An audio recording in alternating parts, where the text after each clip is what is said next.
نحمد و نصلی علی رسول الکریم اما بعد فاعوذ باللہ من الشیطان الرجیم بسم اللہ الرحمن الرحیم۔ سلسلہ سوال و جواب کے ساتھ میں ہوں عادل امتیاز۔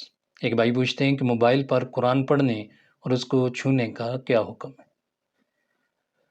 تو میرے بھائی، موبائل پر اگر قرآن کو پڑھا جائے تو یہ بھی جائز ہے، لیکن بہتر صورت یہ ہے کہ قرآن کو اس کے اصلی نسخے اور اسی مصحف کے مطابق اس کو پڑھا جائے اور دیکھ کر پڑھا جائے۔ اس میں زیادہ برکت اور اس میں زیادہ مٹھاس اور زیادہ چاشنی ہوتی ہے، اور معنی سمجھنے میں بھی بڑی اچھی طریقے سے انسان اس کو الفاظ کو سمجھ سکتا ہے، معنی کو سمجھ سکتا ہے۔ جب انسان موبائل میں قرآن پڑھتا ہے تو کئی دفعہ ایسے ہوتا ہے بیچ میں کال آ جاتی ہے یا میسج آ جاتے ہیں تو انسان کا مکمل دھیان دوسری طرف چلا جاتا ہے، یا کوئی ویڈیو کال آ جاتی ہے یا کوئی دوسری کال آ جاتی ہے تو انسان مکمل طور پر قرآن پڑھتے پڑھتے بالکل دوسری طرف چلا جاتا ہے۔ یہ بھی بات مناسب نہیں۔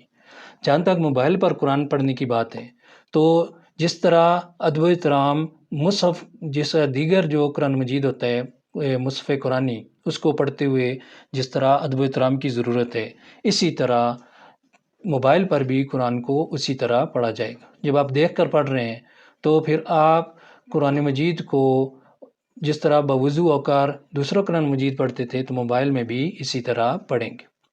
اور موبائل میں جب آپ قرآن پڑھ رہے ہیں تو جب آپ اس کو چھوئیں گے، جو اسکرین کے اوپر جب موبائل کی اسکرین کے اوپر جب قرآن مجید کی آیات آئی ہوئی ہیں اور قرآن مجید کا پارہ آپ نے کھولا ہوا ہے اور وہ سامنے ہے، تو اس صورت میں اگر آپ کا وضو نہیں ہے تو پھر آپ اس کو ہاتھ نہیں لگا سکتے، چاروں کونوں سے آپ اس کو ہاتھ نہیں لگا سکتے۔ ہاتھ آپ اس وقت لگا سکتے ہیں جب آپ نے وضو کیا ہو۔